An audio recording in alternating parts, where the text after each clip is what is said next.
আগামী জাতীয় সংসদ নির্বাচনের দিন যত ঘনিয়ে আসছে, সম্ভাব্য প্রার্থীরা ততই সরব হচ্ছেন। ফরিদপুরের 4টি আসনেই বিভিন্ন দলের সম্ভাব্য প্রার্থীরা মাঠে প্রচার প্রচারণা শুরু করেছেন। এক্ষেত্রে বিএনপির প্রার্থীরা এগিয়ে রয়েছেন, একই সাথে সরব রয়েছে জামায়াতের প্রার্থীও। 5ই আগস্টের পর বিএনপি, জামায়াত সহ বিভিন্ন দলের মনোনয়ন প্রত্যাশীরা এলাকায় তাদের উপস্থিতি জানান দিচ্ছেন।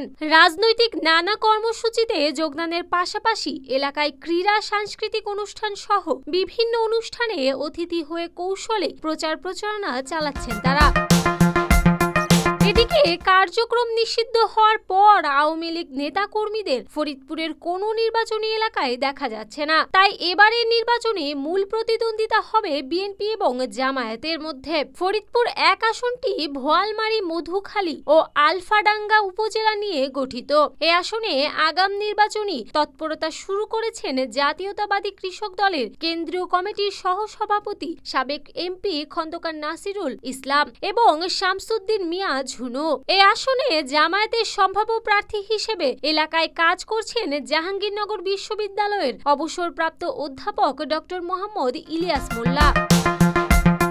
ফরিদপুর 2 আসনটি নগরকান্দা ও সালথা উপজেলা নিয়ে গঠিত। ফরিদপুর 2 আসনে জাতীয় নির্বাচনকে কেন্দ্র করে বিএনপি ও জামায়াতের সম্ভাব্য প্রার্থীরা গণসংযোগ শুরু করেছেন। এ আসনে আগে 2 হেভিওয়েট নেতা নির্বাচনে প্রতিদ্বন্দ্বিতা করতেন। একজন বিএনপির সাবেক মহাসচিব কে এম ওবায়দুল রহমান, আরেকজন আওয়ামী লীগের সংসদ উপনেতা সৈয়দা সাজেদা চৌধুরী। তাদের মৃত্যুর পর সন্তানেরা নির্বাচনী হাল ধরেছেন। বর্তমানে আওয়ামী লীগের কার্যক্রম নিষিদ্ধ।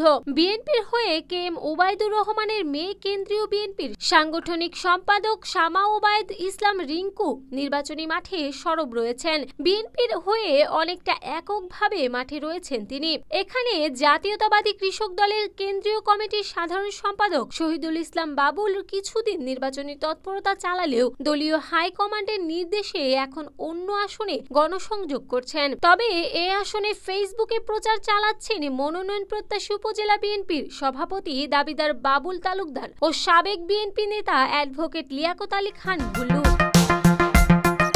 আসনে প্রার্থী চূড়ান্ত করেছে জামায়াতে ইসলামী। আগামী নির্বাচনে লড়বেন নগরকান্দা উপজেলা জামায়াতের সভাপতি মাওলানা সোহরাব হোসেন। দলীয় সিদ্ধান্তের পর তিনি এলাকায় কাজ করছেন এবং সরব রয়েছেন। ফরিদপুর 3 আসনটি ফরিদপুর সদর নিয়ে গঠিত। এই আসনে বিএনপির মনোনয়ন প্রত্যাশীরা হলেন বিএনপির সাবেক ভাইস চেয়ারম্যান প্রয়াত চৌধুরী কামাল ইবনে ইউসুফের মেয়ে, কেন্দ্রীয় মহিলা দলের যুগ্ম সম্পাদক চৌধুরী নায়াব ইউসুফ, কেন্দ্রীয় যুব দলের সাবেক সহসভাপতি মাহবুবুল হাসান পিঙ্কু ও ফরিদপুর জেলা বিএনপির আহ্বায়ক অ্যাডভোকেট সৈয়দ মোদারেস আলী ইছা। এছাড়া জামায়াতে ইসলামের চূড়ান্ত প্রার্থী কেন্দ্রীয় শুরা সদস্য ও ফরিদপুর জেলার সাবেক আমির অধ্যাপক আব্দুত তাওয়াব। ফরিদপুরের সদরপুর, চরভদ্রাসন, ভাঙ্গা ও কৃষ্ণপুরের একাংশ নিয়ে ফরিদপুর 4 সংসদীয় আসন গঠিত।